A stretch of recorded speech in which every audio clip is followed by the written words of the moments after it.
If you're listening to this, you found a transmission from the bunker codes.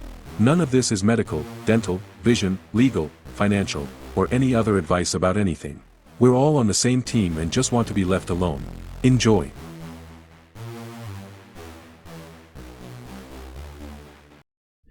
Welcome back, everybody, to another fantastic episode of I'm Gonna Talk, and You're Gonna Listen. This is episode I don't know, and everything is just fantastic today, and I just want to tell everybody how appreciative I am and how everything is just going so awesome. And so I want to thank all of you for sitting down and listening to my silly little podcast where I just talk about whatever and you know how great everything's going and how everything could be a little bit better, and the roads not smell like piss and shit and be walking on broken glass and broken needles as people OD on the streets as you walk around with an insane murder rate and fires being started left and right for hours and hours and hours. Just 3 hours of fire trucks. Yeah. Hold on a second. All right, so we don't have really necessarily a scripted show for you. There's some things that I wanted to talk about. I've been interested in talking about, like, pragmatically how I think like military AI would work and all kinds of stuff like that, or just the overall decline of society and how there's more houses available, but it's everybody just dumping their dumpster fire houses on the market. And just like, how I had this idea. No, everything is great. Everything is great. I really couldn't be happy right now. I feel so blessed. Don't we all? Doesn't everyone feel so blessed? You literally can't afford groceries or fuel, or health insurance, or even a vehicle. But isn't everything great? I mean, there's no debt ceiling anymore for like 2 years. That's fun, right? That's cool. So, I mean, if you are one of the 100 bajillion people that are unemployed right now, there's no debt ceiling. So, you could look at the things that are funded and maybe try to find a new job. I don't know. I never thought that LinkedIn would be doom scrolling, but here we are again, 2008 and 2016 all over again. But everything is just so great right now. And I always feel like when we're right on the precipice of disaster is usually when everything pulls through. It's when things are the most difficult, but that seems to be when humanity seems to pull its shit together most of the time. And a lot of douchebaggery. The debt ceiling is not going to happen. Nothing ever happened. Oh, that's not true. It's absolutely happened several times. We've defaulted several times. There's been several shutdowns. I get sick and tired of people spewing that nonsense, and it just proves how much of the truther community and the prepper community and the Christian community are all frauds. And I'm sure there's other communities I can't even think of right now. They're all frauds. The ones that know what they're talking about, or they know what they believe. They just quiet. They're just quiet, and they just keep on doing their thing because they know there's no point in talking to these idiots. Because you can look at the news, you can look at the houses for sale, you can look at the unemployment numbers, you can look at the ludicrous crime rate, just the insane amount of murders and missing women and missing children. And, they can find 6 dead gals around the same age just strewn about the forest, and they can be like, these are totally unrelated. and 30 kids can go missing in 2 days, and they're like, well, we don't know, it could literally be anything. 30 kids go missing in a city in 2 days, and that doesn't there might be a problem. They find bodies strewn around the forest, and they're like, well, I don't know, could be anything. I guess dead gals just show up dead in the forest all the time. Nothing to see here, folks. And but no, I think it could all be a psyop. I don't know. They're like, but a bad bear.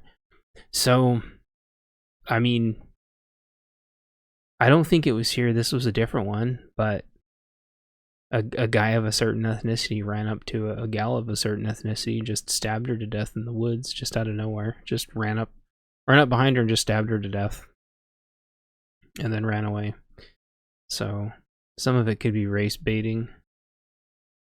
I don't know, but it's getting more and more and more dangerous for people who want to defend themselves, and less and less dangerous, along with there being less and less consequences for people who want to just clean stores out.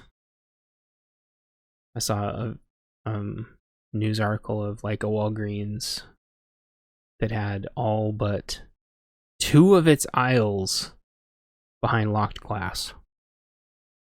And I think that just further goes to show that we are not too far off from stores being shut down altogether.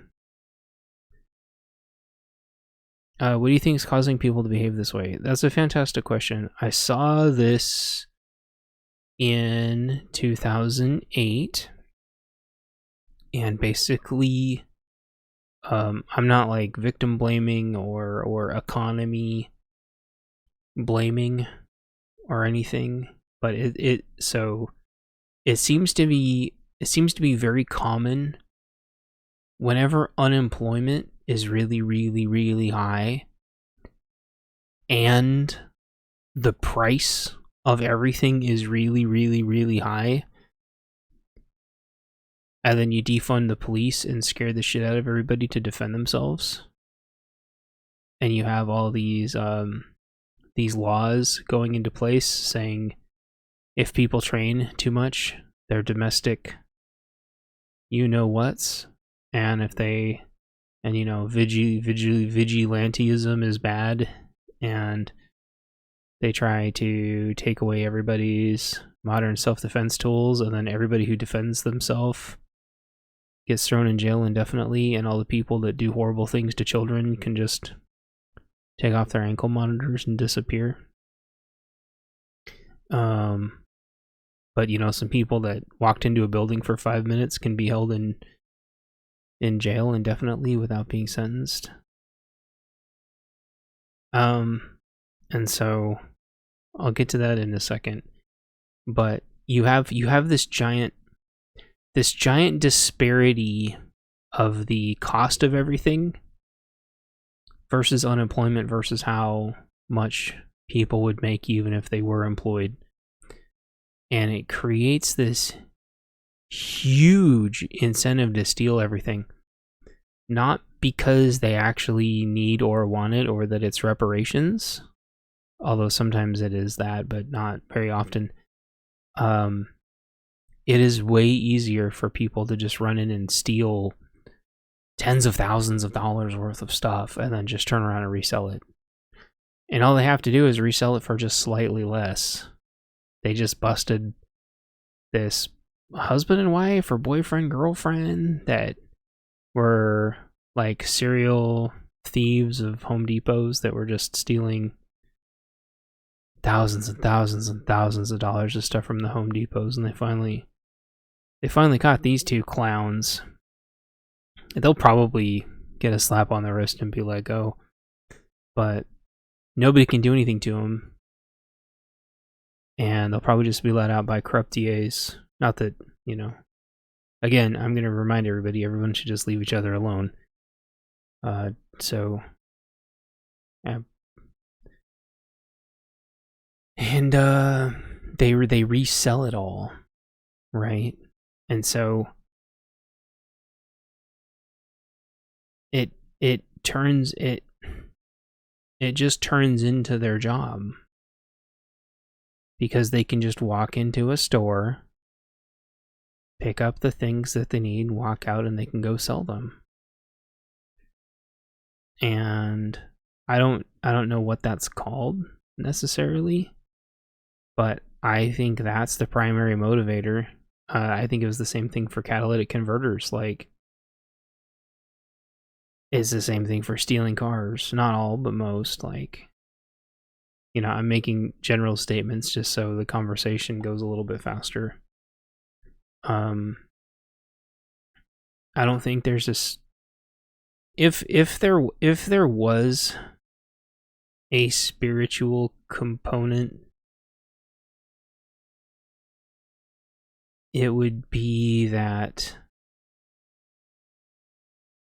in their headspace, they think that nobody's providing for them. So they're going to take advantage of everybody to provide for themselves, and that they don't have to answer to any higher power. Or they can just go apologize on Sundays. Yes. And so if there was a spiritual component, I would say that's like a two-pronged spiritual component. And I think it's because, and it was the same thing with the vax mandates.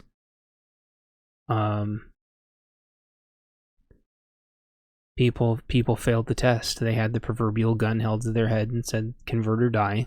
And they said, "Okay, I'll convert." And they joined the vax cult. And now they're all sorry. Oh, you're sorry? Well, you converted.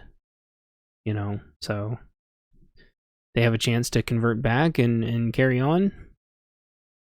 Or they can just put the final nail in the coffin, and basically it's them holding guns to the rest of our heads saying, "Convert or die" next time. So so how I would answer that is like, if you truly believe something, that doesn't mean that you convert as soon as it doesn't work.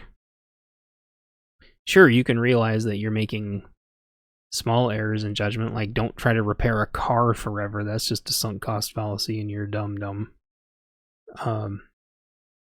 You need to have like plans for obvious things like that. Just like you don't sit there and try to keep your animal healed forever and sink tens of thousands of dollars into your animal when it's clearly time for your animal to go to the great beyond, where it can be out of pain now. So there's things like that. But overall, you have a society of people who are refusing to accept that their way of life failed. Right? Their way of life failed. And so much of this just goes back to the vax mandates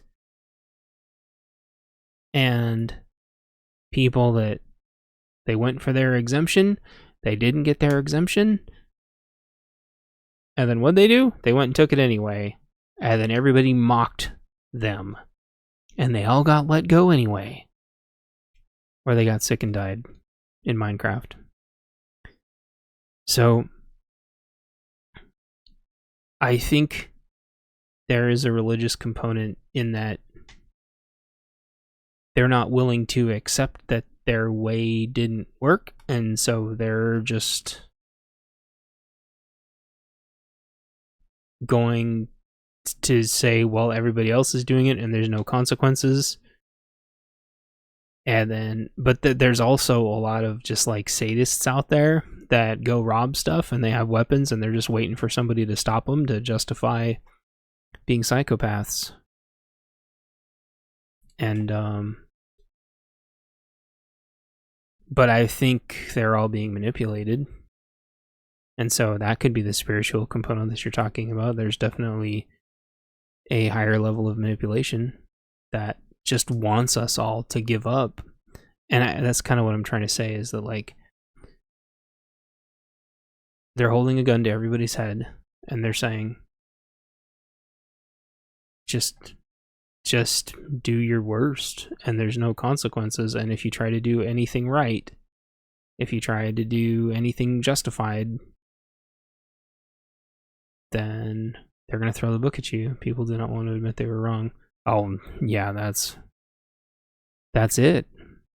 And so they make excuses, and then they just turn into little bipolar schizophrenics that are like impossible to talk to, because they double down. The scary thing is the scary thing following the double down logic is like follow the path of doubling down and look at how bad everything is and be like, what would be doubling down from where we are now? I know. Like what does twice as bad as this look like? Oh, careful, Ringo. Like that's a scary thought. That's a scary thought. Like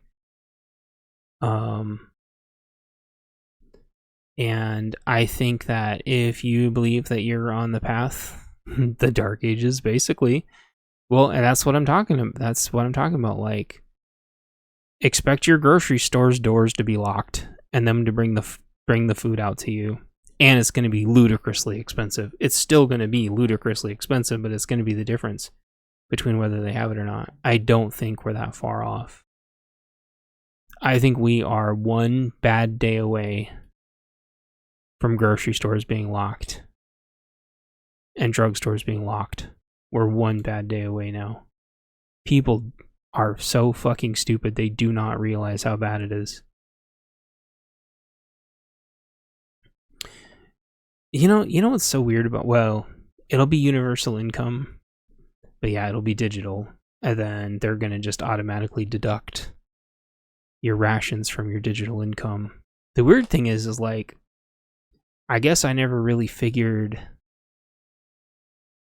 out how that would work. I guess how they would do that is your daily rations get debited every day, and if you don't make it up to the store to go get your rations, then you just lose your money for that day. That's probably how they would do that. There's actually a book called, I think, Dark Ages 2020. It is a horrifically like scary book. It's like way too real. That's why I don't write as dark as things could be. Yeah, I think digital currency's coming. I don't know what's taking them so long. I think they didn't have enough people. And yeah, the ration cards are going to be digital. But I think you're going to have to go to a store and swipe your daily card, swipe your card, but it's already going to be like deducted. Yeah. And then it'll check some kind of digital box, and goodness forbid if like cell is down. Well, it'll probably be on phones because everyone's going to have to get a smartphone. It's going to be on virtual SIM cards. The next generation of phones is going to have mandated virtual SIM cards, and that's when they'll roll out digital currency, universal income, food rations, and it'll all be tied to your cell phone and your social credit score. We're super close now, and it bums me out because people think I'm joking. Well, I don't know. I don't think they can necessarily do handprints because, like, what happens if somebody doesn't have a hand? Like, there's people that don't have hands. It's the same thing with, like, fingerprints. Like, there's some people that don't have fingers. And same thing with retinas. There's some people that, like, don't have eyes. So, I think it's going to be... I don't think that's going to last. I think it's going to be a virtual SIM on a phone, which is going to be mandated in the next generation of phones. So no, I don't think it's going to be... I mean, it may be handprints, like one-off here or there. I don't think handprints are going to last very long, though. it's gonna just be like swiping a phone. Because the next COVID that happens, the whole handprint thing is just gonna go away and people aren't gonna do handprints again. I didn't like touching a debit pin pad before the Rona. But anyway, oh, I'll lose my train of thought. I think people have to be ready to sacrifice everything for what they believe in, and people are not doing that. And I think it's the same thing with preppers. I think it's the same thing with truthers. I think it's the same thing with all the religions. They say all this bullshit. They say all these things are going to happen, and then it's happening right in front of them, and they just go back to watching their sports. And it's like, no, the things that you said were going to happen are happening now. And then they just make up excuses for like why it's not happening. And so if you think that everyone's going to lose their houses, you got to be ready to lose your house. Like, if you think that cars aren't going to run, you got to be ready for if your car's not going to run. And I've talked to close loved ones about that, but it's like talking to a rock. It's like you've been planning for the end of the world your entire life. And then as soon as it happens, you've had your entire life to think about it. And then when it happens, what do? You go get the vax, and then you say you don't know what to do. And oh man, the whole thing's just like freaking ridiculous. People don't. They've been spouting the narrative their whole entire life, whether they're truthers or religion or preppers. They've been spouting this stuff their whole entire lives, and it never soaked in, and it never translated into them doing anything. As long as they can have their stupid iPhone and their stupid Tesla or whatever dumb shit that they drive, and they're still,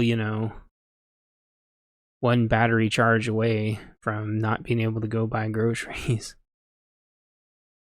They're one electrical outage away from losing all the food that's in their fridge or freezer. And it's really short-sighted to blame like one brand.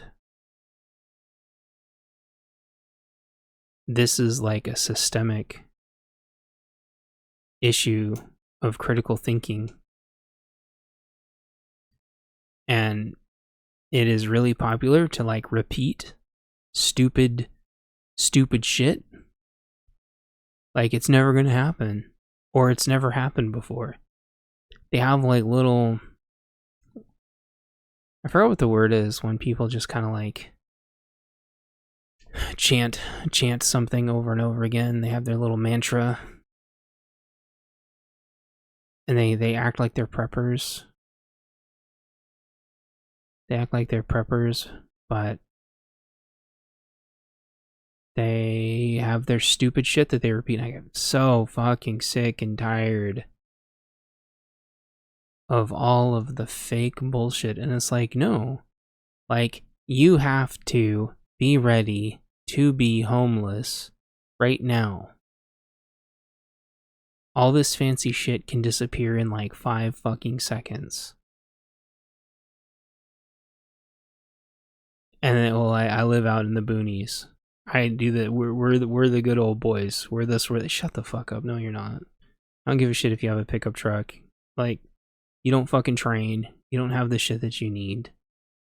You probably don't. The people in your subdivision are probably idiots.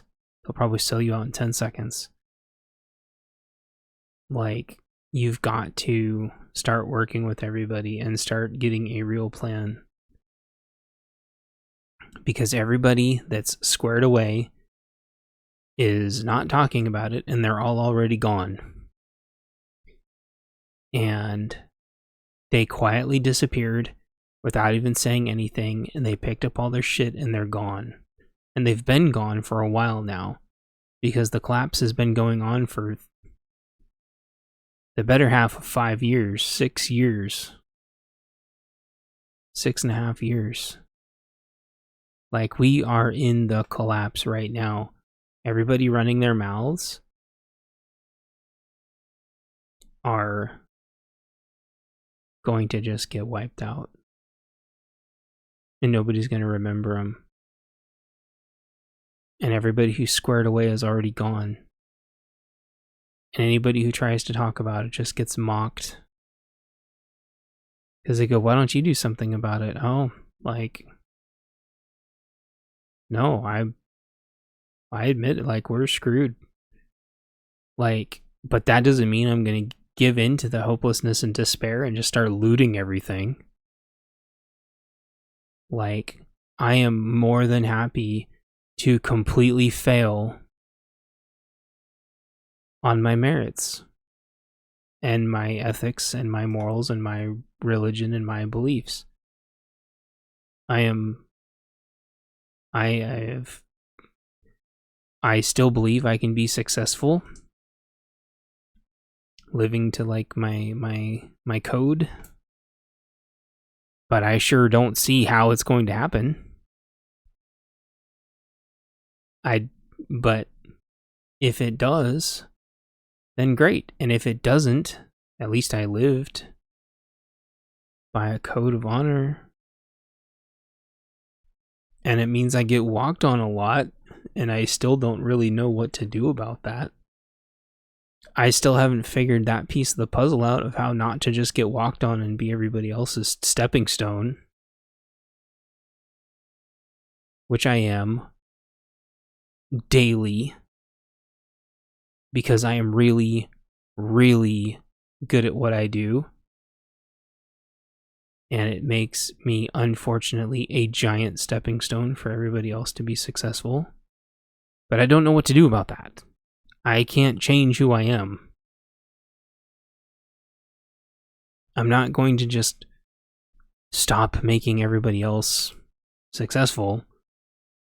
I want to find people to collab with so we can all be successful together.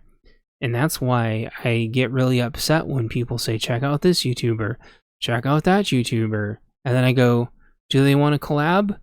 No. Okay, well, fuck them then. Fuck them all. Because if they don't want to collab, that means they're just going to be taking advantage of me. Either collab or get the fuck out. Like, those are your options. I get walked on and taken advantage of all day. And it's okay as long as I don't get completely kicked to the curb. And I've been reviewing my LinkedIn a lot.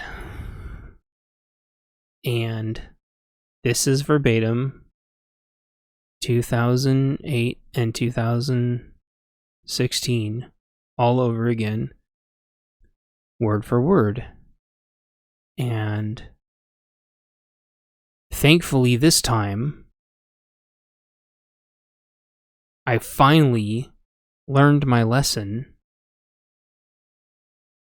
after getting screwed up twice. And I at least partially figured out how to beat it this time. Because this shit, I shit you not, this shit happens like every 8 years. Unless you're under Mr. 44, then it happens twice in a row.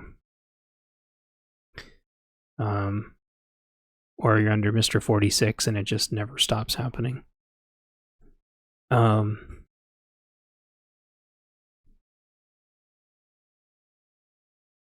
The only reason I will watch a YouTuber or another streamer as if they want to collab. That's it. My work is my work, and we all collab as much as we can and try to watch out for each other as much as we can. But I know at the end of the day, every single one of them is going to watch out for themselves, and that's okay, because the overlords of the entire system have built up a giant wall around themselves, and nobody seems to be able to do anything about that department.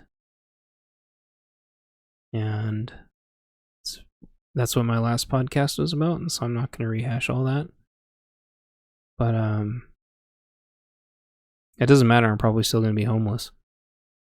And I was talking to people about it, and everybody either just thinks I'm joking or they don't want to talk about it at all. And I realized that, like, you shouldn't put that burden on other people. I think there used to be like rules about that, but I also think, like, I feel like everybody deserves to know, because it's so weird. Everybody all of a sudden has like just insane outpourings for people after they're homeless, after they're living in a car, and then all of a sudden everybody's bleeding heart. So-and-so's living in a car. We're all going to be living in a car soon. We are all going... I hope your car is comfy, because you're probably going to be living in it.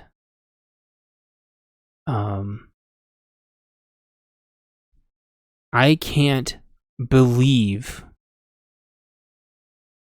the unemployment numbers right now.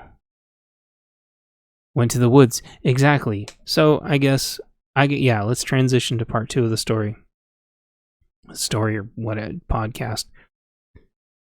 Yes, you'd better get a comfy car, because you're going to be homeless. We're all going to be homeless. Unless somebody can figure something out. And I thought it was going to be me, but apparently no. Because I didn't win the lotto, and things aren't going out. Things aren't working out. So... yeah, don't buy a new car, because you will get screwed. My idiot mother bought a new car, and I'm just like, why? One of the last things they said to me. Yeah, you don't need a new car. You just need a reliable car that has room for you to sleep. And some batteries and some self-defense stuff and some solar panels. Like, you don't need a new car. In fact, I wouldn't get a car newer than like a 2008. Another Honda. There you go. Yeah, I wouldn't get a car older than like an 08. When Mr. 44 called all the vehicles back to get demolished and replaced them all with new vehicles, I feel like those vehicles just went like massively downhill. For some reason, the cars from like 06, 07 seemed to be like really good cars, and then there was the quote unquote car buyback where they destroyed them all, and I think all the new cars are dog shit. Yeah, don't get a new don't get a new car. Even though the prices are coming down, I wouldn't get a new one. They've got way too much electronics. You do not need all that shit. Yes, like a backup camera is really nice. You don't need any of that other shit. You don't need a fucking heated seat. You don't need the stupid ass lights on your mirrors to tell you somebody's there. Just look to your left, like everybody has been for hundreds of years. Like, you don't need that shit. It is so stupid. They have convinced everybody that they need 8,000 potato chips in their car. And the new truck, yeah. And trucks are so hard, because if you can't put your truck to work for you, it's like a giant paperweight. I hate saying that, but it's true. However, trucks are amazing bug out vehicles, and trucks are amazing for getting through civil unrest. So if it's paid off, then great. But otherwise, the truck is like the price of a fucking house. At least they were a couple months ago.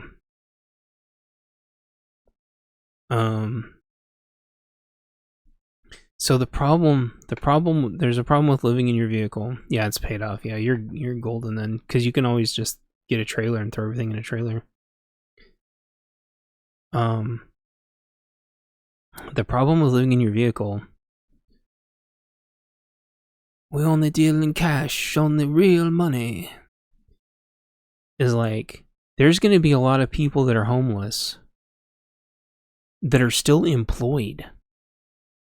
This is going to be the really weird thing. It's going to be like California all over again in 2016 when everybody at Google was living in RVs, okay?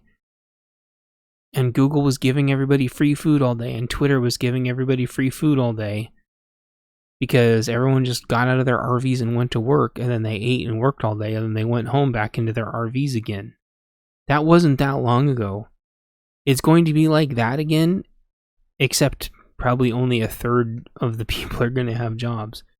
And all those idiots that moved and they were working remote and they got let go, they're going to say, come back in the office or get laid off. And what seems to be appearing to me is all these people that bought houses during the Rona didn't take care of their houses very well. And they're trying to sell them for astronomical profits, and they're dog shit. So many places here are selling tons of tiny homes. Yes, there's a lot of people here selling tiny homes too. The problem is, you can't afford the property. Like there wasn't a way to make enough money to afford to buy property in cash. And that's really what you need. Your job's considered essential, so you never work from home. That sucks. Working from home is awesome, but the problem is, like, a lot of people are going to be homeless. So here's the thing, like, pretend you have your job, but you're homeless. My new thing that I'm going to try to push for is, like, they should just let you live at work. Which is like, well, that's like some kind of like dystopian hellhole shit, because how long before they like make you start charging you rent and shit? But like, if they want you to come back in the office, they should be providing you a place to sleep and eat in the office. Especially if, like, we're all homeless. So, like, what if you're essential and homeless? Like, you can't be that essential. Or they would provide you somewhere to live. Like, the whole thing is, like, bullshit. Is like, you're an essential employee, but we're not going to pay you enough to actually live near your work. So my suggestion was, like, a bunch of coworkers should pitch in and get a farm together, and then you'd have your little like off-site work community going to some other country. No, that we're all still employed. We're all still employed, like going to. I wish y'all like wouldn't suggest to like move. Like, moving doesn't fix this. That's just like, I wish you guys would stop saying that. It frustrates me every time. Like, we all still have to work. When it collapses, I have a weird no, because like even when it collapses, like we're still gonna have jobs, we're still gonna have mortgages, we're still gonna have bills. Like, the banks, we're still gonna like owe money, right? There's still going to be expenses. Like, even if you're in Amish country, like, they're not going to just like give you property. It's not like Russia where they just like give you property. Oh, welcome to Amish country. Here's your piece of property. Convert or die. No, I know not every single Amish group makes you convert, but I think a lot of them, at least some of them do. So, like, even if everything collapses, I'll still be employed this time. Oh, on your property? Okay, well, you didn't say that. You didn't say on your property, you said on Amish property. Like, a lot of us are still going to be employed, and that's what happened in California. The only difference is when the Rona happened, people got to leave. But now, they're going to be unemployed, and a lot of them, like, in Idaho, a lot of the Californians are just, like, stranded in Idaho. They can't get back. Because a lot of the employers in California laid everybody off, or they moved. And a lot of the people in the Pacific Northwest are moving back to California now if they can find anywhere to work. Or they're moving in with family, and their houses may be destroyed. They may just be sitting on property that's not worth anything. Yeah, you can't. Yeah, and I've heard that a lot. Like, it's too expensive to come back. And if their houses are losing value, they can't count on selling their house at a markup to afford to go back.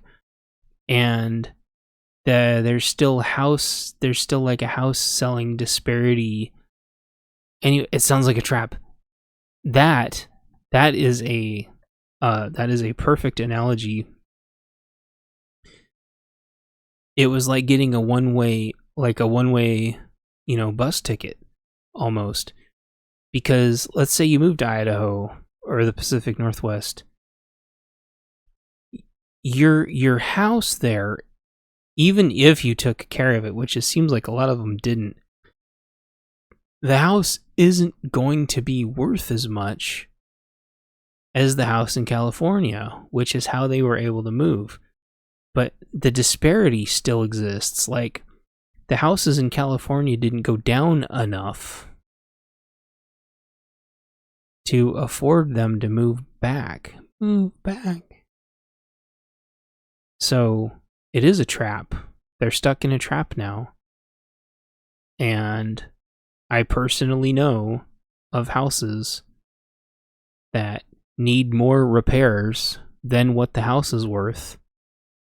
And there's people that have or are moving back to California, and their houses are like a total loss.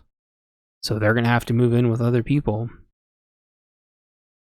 And I mean, and if those houses get foreclosed on, they're really screwed for like 7 years. Like, this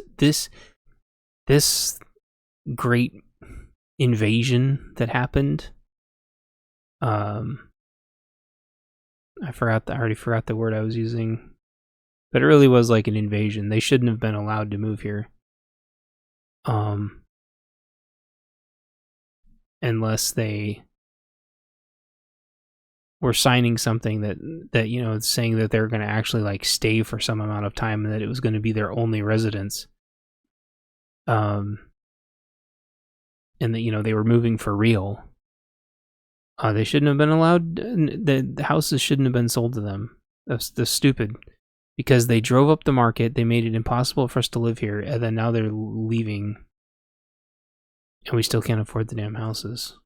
Even though we've lived here our whole lives. So my solution was to get a place and put tiny houses on it and make sure everybody has Wi-Fi and batteries and solar. So like nobody has to deal with this again. But like, that's becoming hard because I'm starting to see now that like all these houses with property, like the houses are wrecked. They weren't taking care of it. They weren't taking care of these houses. On the surface it looks like they're taking care of them, but they're not. And people think I'm joking. It's like, seriously, like, we need to get a farm and set up a bunch of Wi-Fi so people can work. Because they are not setting up the offices so we can live in them. They're saying, come back to the office, but you can't live here. Where the fuck are we supposed to live? So, each house can only have so many RVs parked around it. Believe me, I know, because my subdivision, half of the people here have RVs, which means there's other people living with them, using their Wi-Fi to work. And I just want to get a farm so people can come there and they can work. They're not working on the farm. They're working at their job. Like, there's going to be mass unemployment, but there's still going to be a lot of people employed. But those employed people are going to be homeless. And I'll keep repeating this over and over and over again because I know it's confusing and weird. But it's so obvious now. Right? Groceries are going to be way too expensive. Gas is going to be way too expensive. Sooner or later, they're going to buckle and everyone will be able to stay home. And more buildings are going to keep consolidating. And they're not rated properly to... Most commercial real estate is not rated to be turned into houses. Or dorm, condos, whatever, because there's not enough windows and there's not enough bathrooms. So... the other option is for there to be little work Wi-Fi farms, so people can have their tiny home and their solar and their battery, and then their Wi-Fi, and everybody can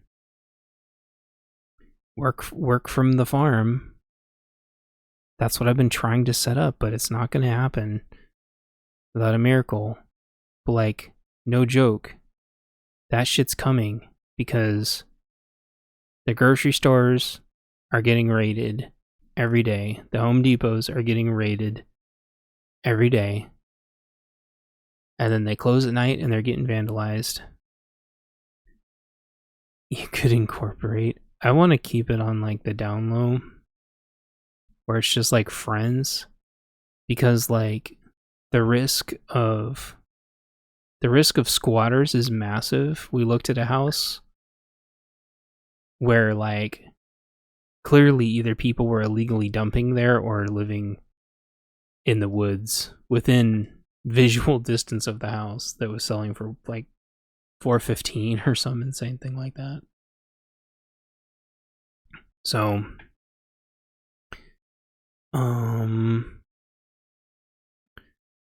yeah. I'm sorry that these are always like doom and gloom, but like, you could start there's ways to like buy stuff with like friends and get trusts and things and get loans for it. The problem is like, a lot of my friends and the preppers and the truthers and the religions and even my family, they hear me saying these things and they all think it's going to happen, but none of them will do anything about it because it's not affecting them right now. Right? It hasn't effed their life up enough yet. It's not disrupting their life enough. Tragically, it's going to have to take something horrible, some kind of close call, hopefully they survive, and then they'll be like, oh, somebody should do something about this. Somebody should do. I hope somebody's been doing something about this. Meanwhile, they didn't sacrifice anything this whole time. They didn't prepare. They didn't train. They didn't go get educated. They didn't plan. They didn't prep. They screwed around. And then whoever did plan, prepare, the person that they called crazy and stupid the whole time, that's going to be the person that's going to be responsible for everybody. The person that they mocked, the person that they put down, the person that they let fail over and over and over and over. That's going to be the person that's all of a sudden going to be expected to already have everything planned and prepared. And that's infuriating. Always being the responsible one carries like designating yourself the responsible one and going against the grain is always like such a burden until everybody needs you. And so I don't think I could get anybody to go in with me on this, because I think everybody knows it's a problem, but I think nobody wants to do anything about it. Because there's people with they're in their 30s and 40s and 50s and shit, and their houses are still full of their freaking high school garbage. So, what does that tell you? Like, you think they're gonna really be able to throw everything in like a single bag and actually leave, let alone cash anything, let alone actually try to like stage and set up some things, or try to help you with a garden? Like, you don't have one thing from your high school? Well, you are ahead of the curve. So, we won't talk about those magic cards you probably have.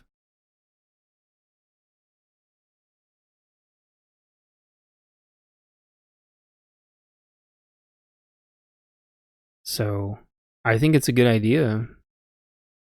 The problem is like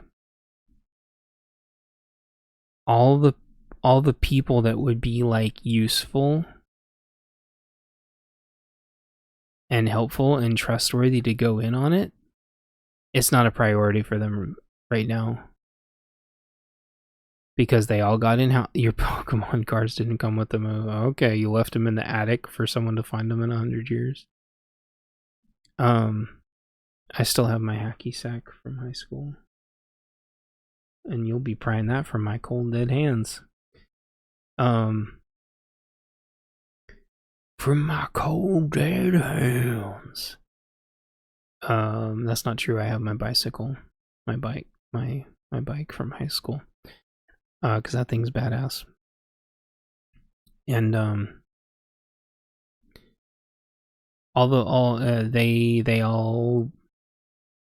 their houses are all paid off or almost paid off, and they all got houses when everything was like a third of the price, and they've all got jobs and their spouses have jobs, and so for now they're relatively insulated from it.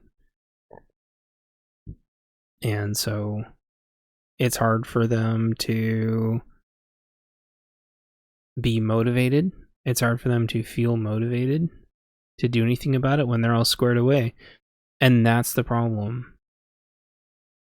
I'm like a step behind, so I'm trying to plan 2 steps ahead.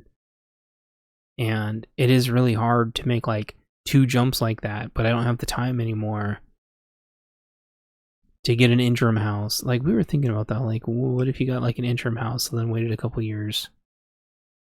I was like, I don't think we have time for that. Like, it's going to take a few years. Like, if I get like some farmland, it's going to take a few years just to get it ready. And your dad is, that's funny. But now it's like, well, okay, there's no time left to get a place. I guess we'll just skip to the homeless part. And so it's like, but what does that look like? What does being homeless look like? And it's like, well, the hardest part about being homeless and still employed is how do you get Wi-Fi? How do you get Wi-Fi? Like, if Starlink was ready to go, this would actually be like a much easier discussion, but Starlink isn't quite ready. Almost looks like a tent city. Not necessarily. Like, you can live in your car and it doesn't look like a tent city. If you go into any of the Walmarts, you get Wi-Fi from McDonald's. I've thought we've thought about that, or like Wi-Fi from like a Starbucks. But I'm sure eventually you would like attract the wrong attention. Like, the thing is, that's another one of those like really cute things to say. But if you've ever parked in a parking lot for more than even a few minutes, you get accosted by homeless left, right, up and down because your windows aren't smashed out and your car is not graffitied to hell. And your windows aren't taped up with plastic. And so they assume that you've got money and that you're a bleeding heart moron. And your window will just get knocked on incessantly and they won't leave. And they're off their meds. And you could even be sitting inside the McDonald's eating and they're still going to bug the shit out of you. So, I don't know how I'd be able to work without just like tons of anxiety outside of McDonald's or a Starbucks, because unless it's in the middle of nowhere, because people are just going to bug the shit out of you. Like the homeless will bug the shit out of you.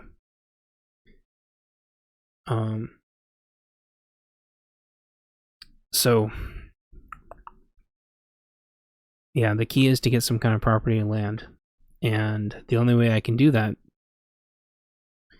is if the house on it, is going to be worth enough to get a bank loan. You know what I mean? So finding land when there's a collapse, there's still risks. The problem is, like, if you're still employed, you still need Wi-Fi. And if you're squatting, you're not going to be safe.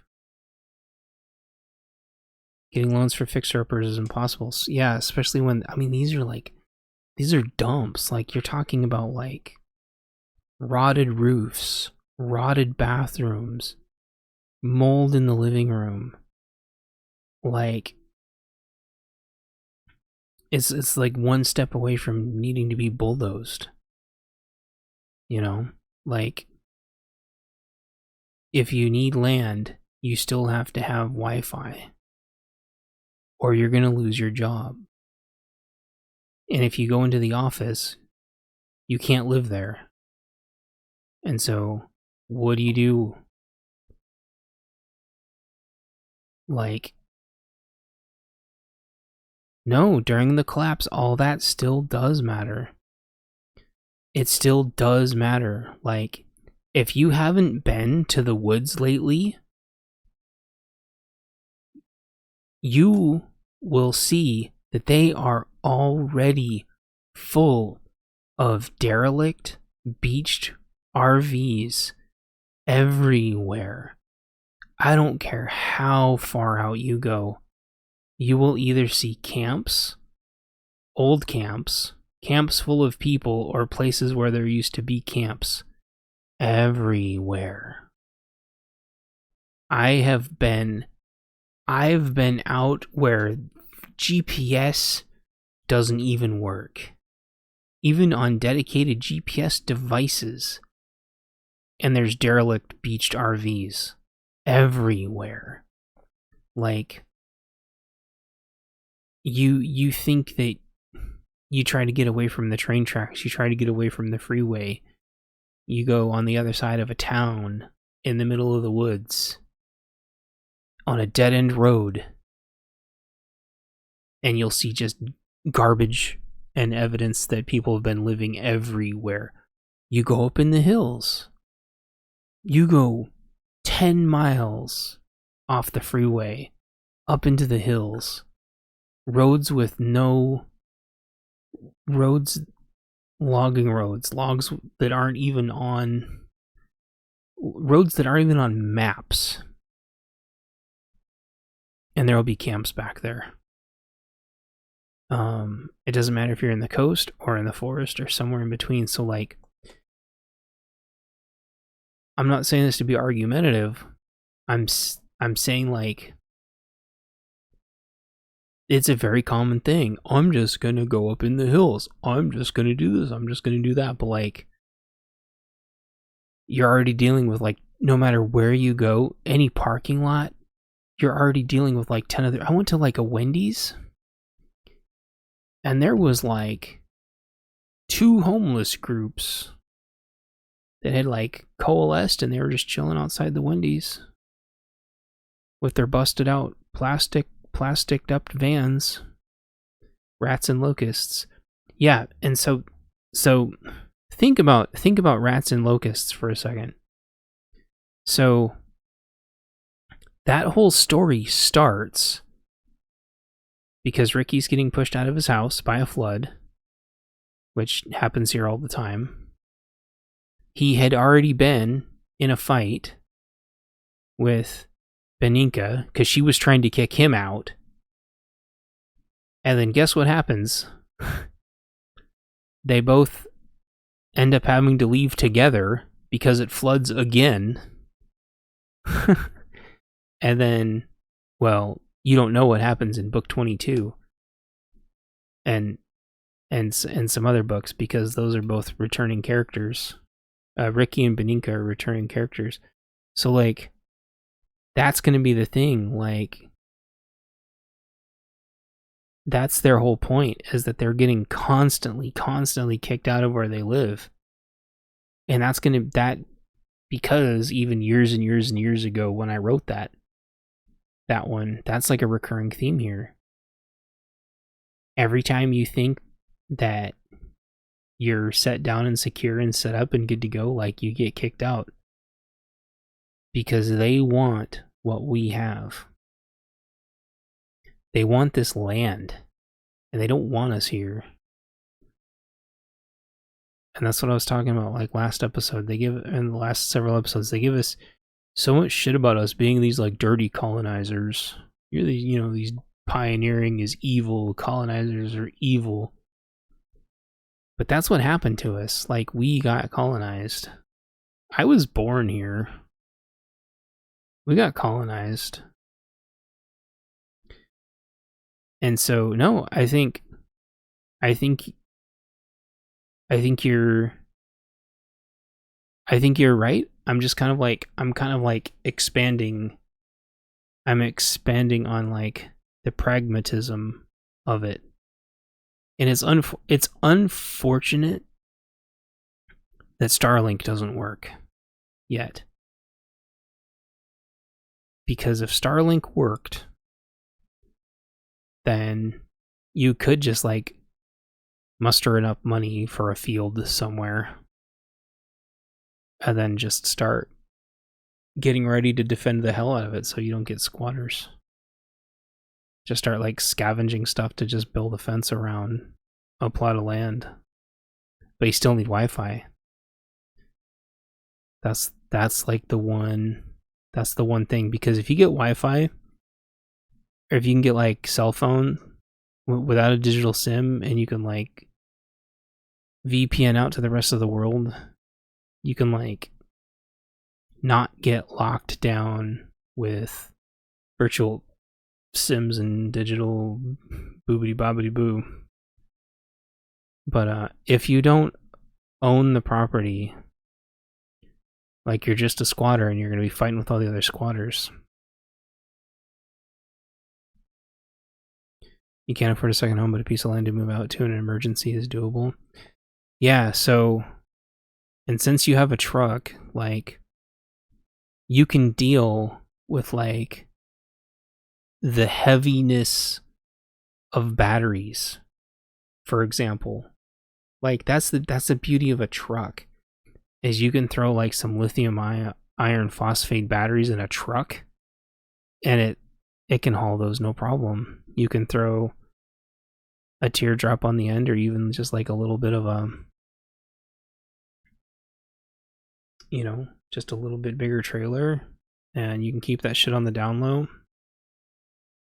Put a little dirt on the sides so you don't look like a Richie Rich.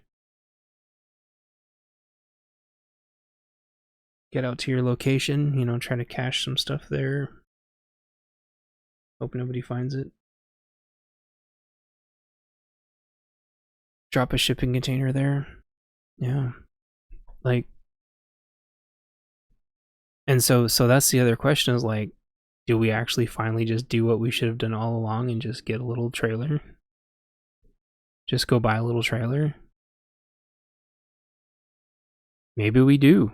Maybe that's what we do. maybe we do just go buy a little trailer. I hate to say that, but I was looking at little trailers the other day. Like, maybe it's time. We still have a Wi-Fi problem though. Do you see what I mean? Like, and then the other problem is, and I think I brought this up last episode, is I can't bring the trailer into work. And I think that's the same problem that they ran into at Google and Twitter and Facebook, is that they couldn't bring their trailer to work. And so all the big tech companies were like surrounded by blocks and blocks and blocks and blocks of like RVs. Because that was the only way they had to park.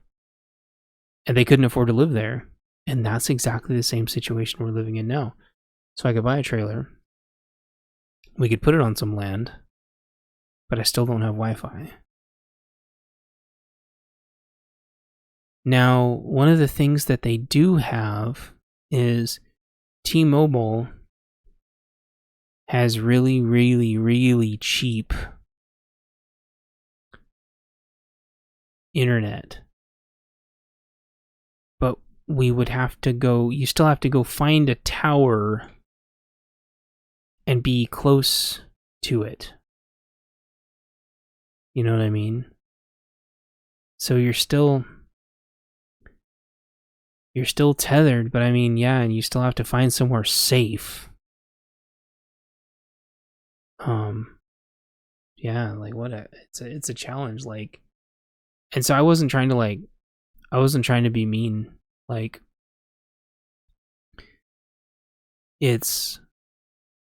I think there's ways through this. Well, yeah. It's hard to find perfection, and I'm not trying to find, to be clear, I'm not trying to find perfection. I'm trying to figure out what we at work call minimum viable product. Trying to figure out like what the minimum viable is, because also being homeless, I guess maybe here's like the breakdown. If you're homeless and employed, you are going to be at a huge disadvantage in relation to all of the homeless, unemployed, be it, at the Starbucks or the McDonald's, or having to defend yourself. Like, if shit pops off and you are employed and they are unemployed, you are the one that's going to jail. You're the one that has everything to lose. And you're the one who is going to get brought down a peg, because how dare you still have a job? And that's how the social credit score is going to come into play too. It's going to be really dirty. That's what happened to all the people. So going back to California for a second, one of the things the Californians came up with, which was really ingenious, I think, is they all moved out into boats, and they just parked the boats in the harbor. Yeah, they eventually all got in trouble though. I think they're saying, these are derelict boats, you're polluting.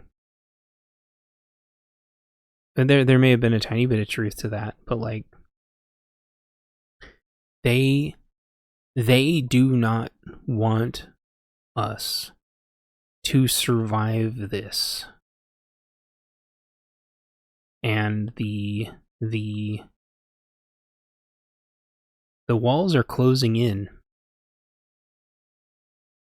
And that's one of the biggest reasons why I do this podcast, is I try to figure out where I think things are headed, and I try to think about what we can do, because I think the debt ceiling thing didn't, and the additional restrictions and corrections they tried to put on unemployment were more vague than I thought they would be. So I don't know what's going to end up happening with that. But it did sort of kind of pass. They were just kind of vague on what they were going to do. So like, there could still be significant restrictions put on the unemployed that are still collecting their unemployment, excuse me. Ooh, it has been a long ass day. So everybody who has something to lose is going to need to be extra careful and extra diligent on making sure that they are left alone. And I just don't think that parking in a parking lot to get the Wi-Fi is, I think it's going to draw attention. Unless you're at a McDonald's or a Wi-Fi, or a Starbucks, like in the middle of nowhere.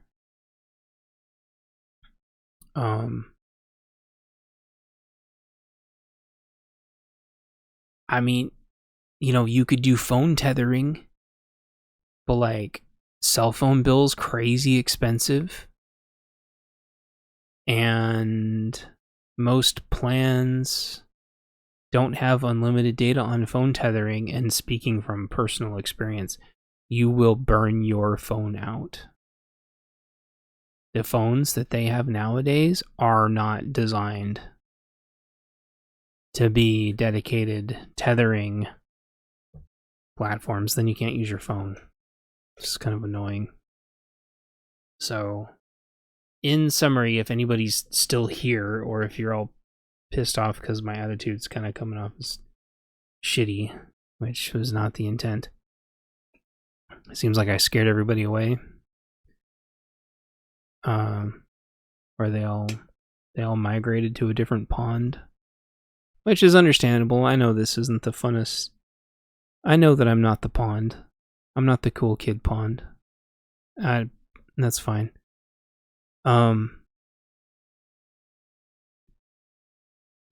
I think like if you got T-Mobile internet, I'm glad you're here. I'm glad you stuck with me, and I'm glad you're not getting irritated at my attitude that's coming off a little pissy, even though I don't mean it to be. So I think if you get a little trailer that's like nondescript, get something to tow it that's nondescript, that's comfy and cozy, get T-Mobile. I guess you kind of need, well, I know you do. The other 6 people left to go hang out in a cool kid pond somewhere else, probably, which is fine. You can park it somewhere safe. You still need somebody to watch it. You need 2 vehicles because you need a second vehicle to go into the office. And then go in the office for the amount of days that you need to. See if you can like sleep in the office. Work like bare minimum hours, and then get back out to your bug out spot so you can help watch the vehicle and just sit on T-Mobile. I checked out T-Mobile's plan, and they're like, as long as you're not doing like any offline, like what do they call it? I think they called it something old school I haven't heard in a long time. Any like what's the word? Unattended data usage. I thought that was pretty adorable. T-Mobile's fine with you using as much data as you want, as long as it's not unattended. So I thought that was pretty cool. I thought it was pretty cool of them, so that's probably what I would do. Wink wink, nudge nudge. Or they will it's unlimited, but they'll throttle you if it's unattended. I'm like, I don't know, well, fuck you know if I'm sitting at my computer or not. I guess if it's like downloading 24/7. But really, I think what it is they don't want you to torrent anything, and they don't want you to be running like crypto nodes. Or be a part of those like cloud sourcing programs. So, or running a server, which is fine. So I think that's bare minimum viable. I think it's only like $40 a month. But again, you gotta be near a T-Mobile tower, or just near a tower period, and hope T-Mobile's contracted with it. So, I mean, we might end up going trailer shopping. You're catatonic, hell yeah. Just tell them 2 people use the computer. T-Mobile was garbage in Michigonia. It's now, to be fair, it's garbage everywhere. I'm still pissed at them for jacking up their prices, and it's just proof that there's no real options and that everything just jacks its prices up to make sure they take the absolute maximum they possibly can without completely destroying you. And then, you know, they're one snot fart away from like wiping out all of our bank accounts with all their bullshit.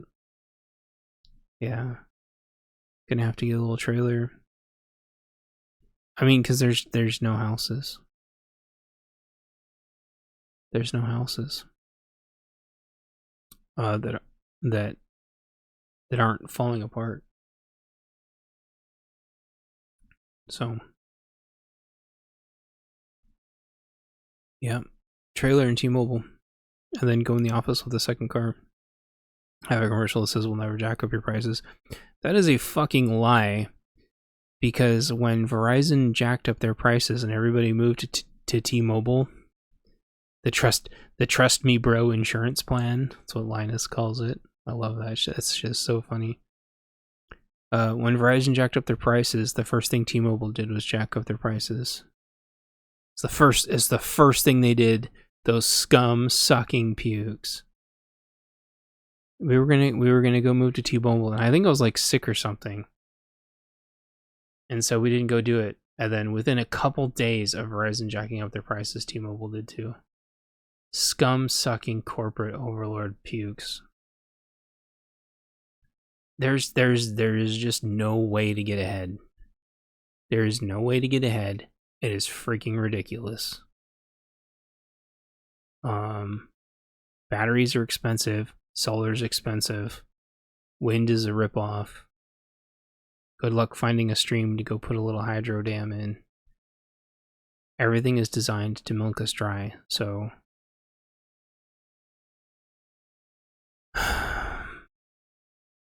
yeah, I think a trailer and T-Mobile might be the only path forward, but you need 2 vehicles, you need 2 people, because you'll have to go back in the office and the other person's going to have to watch the trailer. Problem is solar panels are really expensive and batteries are really expensive. Like, they're priced in a way to where you really can't get ahead. Like, suspiciously, the return on investment happens to be the exact same as the damn price of them. Very suspicious. Fucking bullshit. The whole thing is designed to milk us dry. And then as soon as they have digital currency, they won't have to beat around the bush anymore, and they can borrow as much as they want. Probably the next thing that happens is our credit score is going to tank. As soon as they release the budget, our credit score is probably going to tank. Because there is no budget limit right now. So, there's like, they can't increase like certain things over like 1%, which means they're probably just going to go bananas on everything else. I wish they would subsidize solar, but the problem is, like, the more they subsidize it, our money's worth like less and less and less and less anyway. So unless you get solar and batteries, so you can use the power when you need it, you're not saving money. Because chances are, if you're feeding energy back into the grid, they don't need it either. If you stay still for too long, it'll paralyze you. Yeah, well, I think you're right, and I think that's the whole point of Ricky and Beninka, they were always moving. Every time they set up shop, they had to move. And if you stick with the books long enough, you'll figure out what ends up happening to Ricky and Beninka.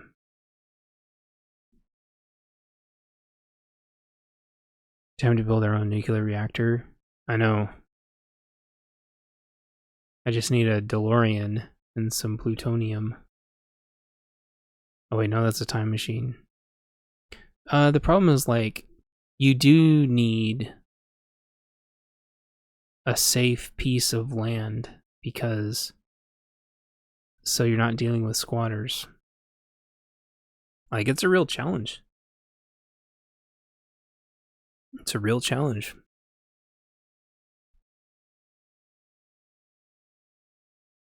But circling back to what I said at the beginning, if you accept that this is an eventuality, you have to assume that it's inevitability.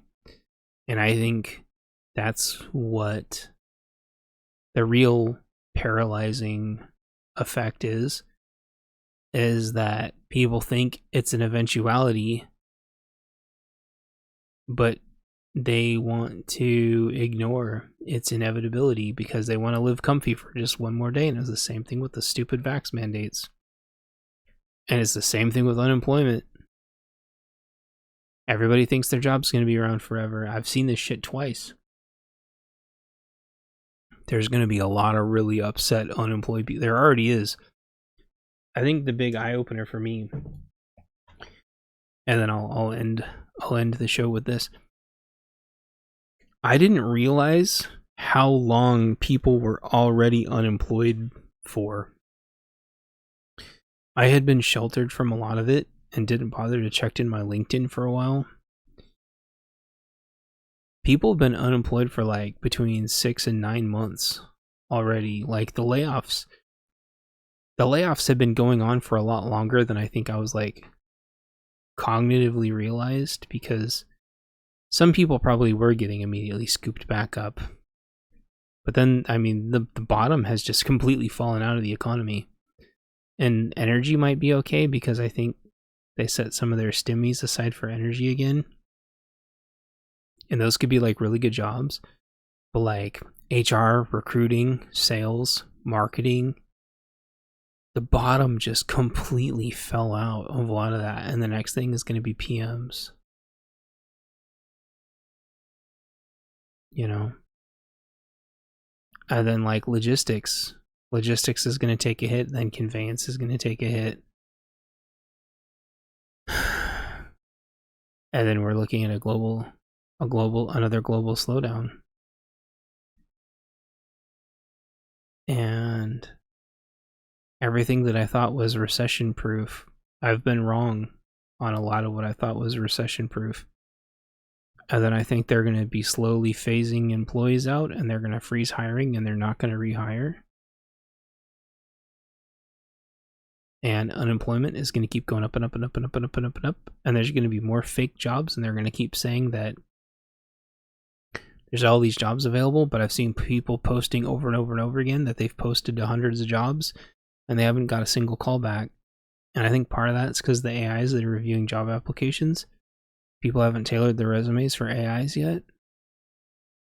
But I think there's like there's a concerted, intentional effort to post tons and tons and tons of ghost jobs to make the economy look way better than it is. So they can keep jacking up interest rates over and over and over and over and over.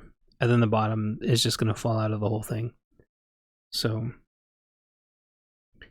I'm not saying this to freak people out. I'm saying because, like, this is what I am actively preparing for. And if you think this is an eventuality, you should act like it's an inevitability. Except for some of you who were already smart and you were able to already get out because you listened to my advice years ago. In which case, good job. You can help the rest of us. Go make money. Go make money and be successful. So you can help us. And I'm thankful I'm thankful for every single collab I have. I'm thankful for every single one of you that have stuck around. I think if we keep bonking our heads together, I think we'll come up with stuff that works until the walls have completely closed around us. I thought I was really close to getting a place, but it turns out I was wrong. It turns out things were even... Every time I think I'm right about stuff, things end up being like even worse than what I thought. And that should scare the shit out of you. Because if things are even worse than what I think they are, then everybody else is going to be like fucking blindsided. That's not squared away. So, the people that are squared away, most of them, we don't hear from anymore. Because they got out. Like the song says, they got out early. They got out of the shit show early. Those of you who haven't listened to my album yet, this is all in my Trapocalypse album. Got out of the shit show early, not worried if they should. That's what that line on my album means. You're glad you're not in the city? Yep, that buys you a little time. Just don't let that buy you a false sense of security. But it also means don't overreact. So, I still think we have time. I just don't think we have that much time left. I think the cities are going to fall because commercial real estate's going to crash. It's going to crash the banks. Like, have you noticed, like, suspiciously, you don't hear anything about the banks anymore? All of a sudden the banks are fine. You notice that?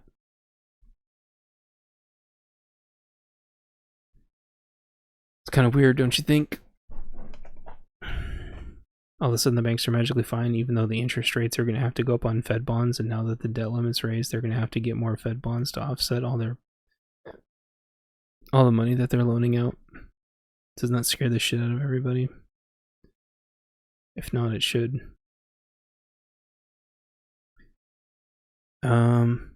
Well, they always say there's a reason why they call the Alamo the last stand, because you don't make it out. I don't think a blaze of glory is the right way to go, though. I think the right way to go is to survive and keep trying to help people. I think a blaze of glory is like a cop-out. I think it's admitting that you don't have a plan.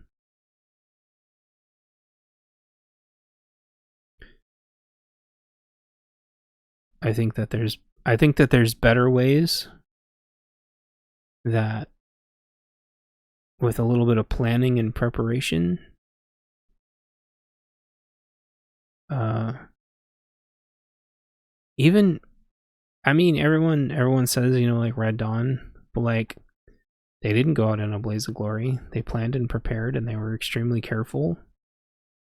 And they tried, even when they were trying to be proactive, they were still trying to get out. No idea what will cause this point. The major collapse is basically inevitable. I think, I want to talk about that like really quick one more time.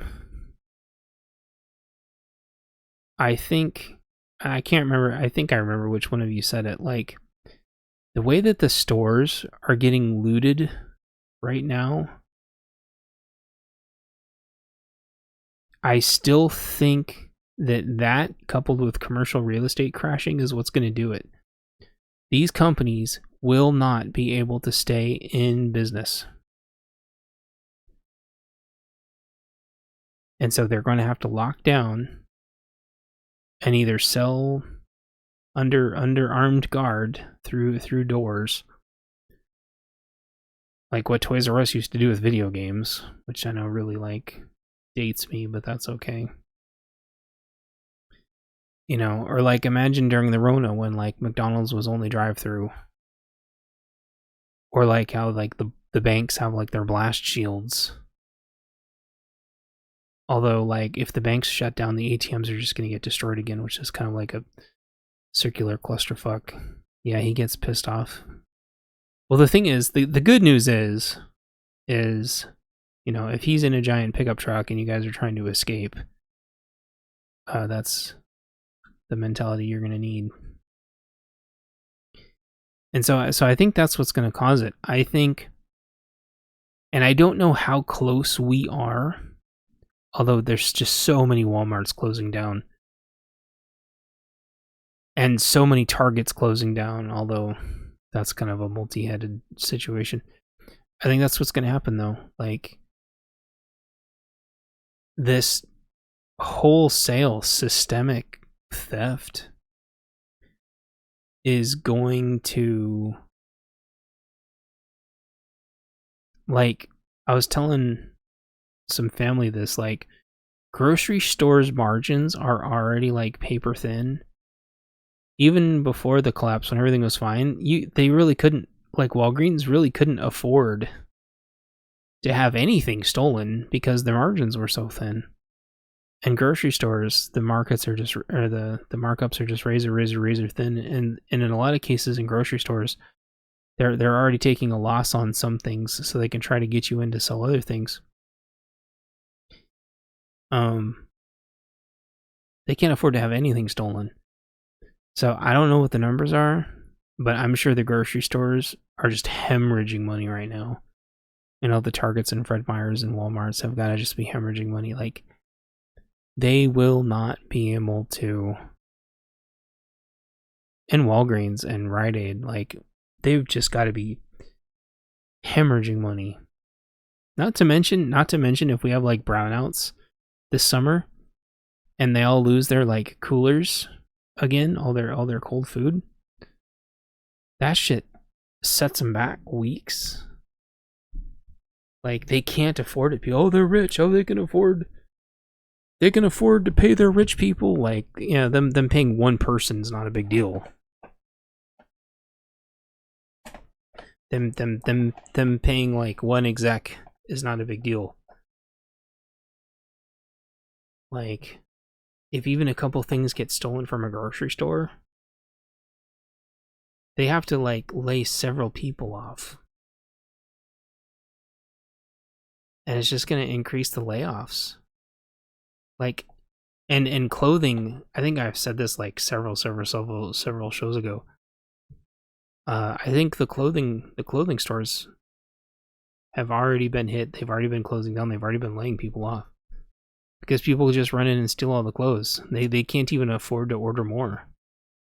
Let alone, like, how are you supposed to keep all your gals safe that work at these places? If they defend themselves, they go to jail. And if they catch the bad guys, nothing happens to them. It's disgusting. And so, I think we are going to see the collapse fast track. I think the summer is going to be very, very violent. And I think retail theft is going to completely balloon out of control. And I think that'll be it. So I'm going to leave it there. I think this is going to be my last one of these for a long time. Essentially, nobody watches them. I appreciate all of you on here, though. I think this is a lot of fun. It makes me feel better, I think. Oh, I know you're here too. My second in command, Ringo Bear. It makes me feel better because, like, people could be listening to this. People could be sharing this. People could be spreading the word about this, and they're not. And that's not my fault. So, exactly. I know. So, if you if you think I'm right, or if you think if this could help somebody, like, share it, because I feel like this could be helping people. I feel like I'm right. I feel like I've always been right. Sometimes I'm just sometimes I'm just like too right. And things are even worse. Like, I feel like it's gonna bubble over, like the gangs, the fentanyl, like the meth, like the homeless, like like people aren't gonna be able to move in with their friends, like, and their family, and just keep getting like more RVs and stuff, like, forever. Like,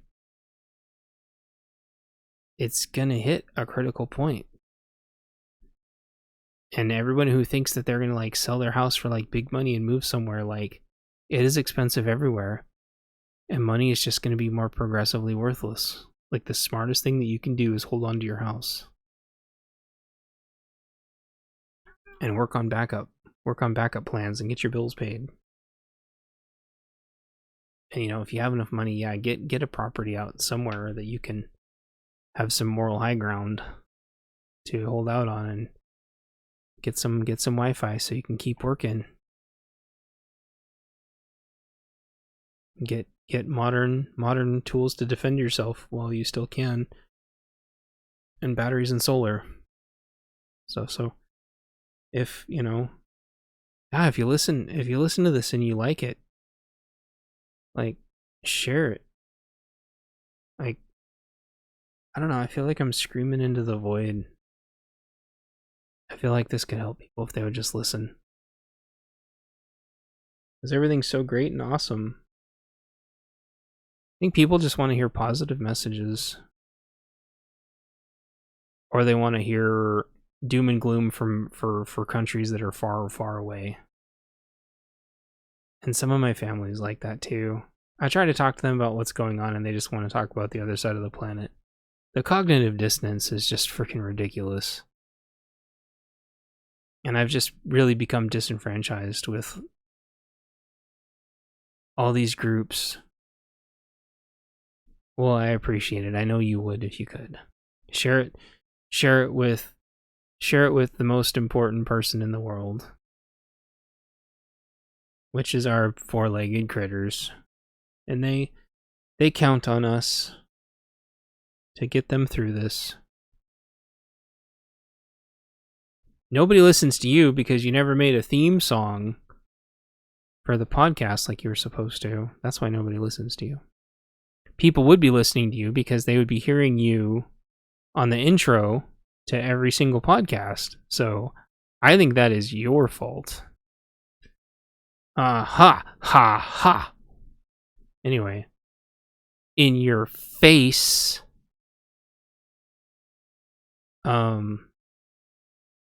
Oh damn, that was like such a savage burn that I totally forgot what I was talking about. Our four-legged friends count on us to save them, so if you're not going to do it for anybody else, at least do it for them. And be somebody's hero. And I think I've said everything. And I think there's going to be a revolt going on in my chat because we don't have a theme song yet. So it serves you right. Serves you breakfast. And anyway, so hang in there, and I think this is going to be my last one for a long time. And there was some other stuff I want to talk about. But but this is the most important thing. All the other stuff, the other side of the world stuff, the cognitive dissonance, the military, the AIs, and this and that, like, focus on the fact that everybody's going to be friggin' either unemployed, homeless, or both. And that civil unrest is going to be insane, and you don't have any way to defend yourself and nowhere to go. Those are the things that you got to work on in little bite-sized chunks. Don't do anything stupid. Don't do anything rash. Focus on being left alone. Don't succumb to like the degeneracy of society. Don't give up. Okay? Be like Ringo. Walk quietly with lots and lots and lots of sharp claws. And then do dances and then twirl around and then flop down. And then go back to sleep. If we all just slept for 22 hours a day, everything would be so much better. Okay. I'll talk to you all later. Bye-bye. Buy my books and check out my coffee page. Meow. This is the end of the Bunker Codes transmission. Please tune in again, stay kind to each other. We're all on the same team. 73s. Bunker Code clear.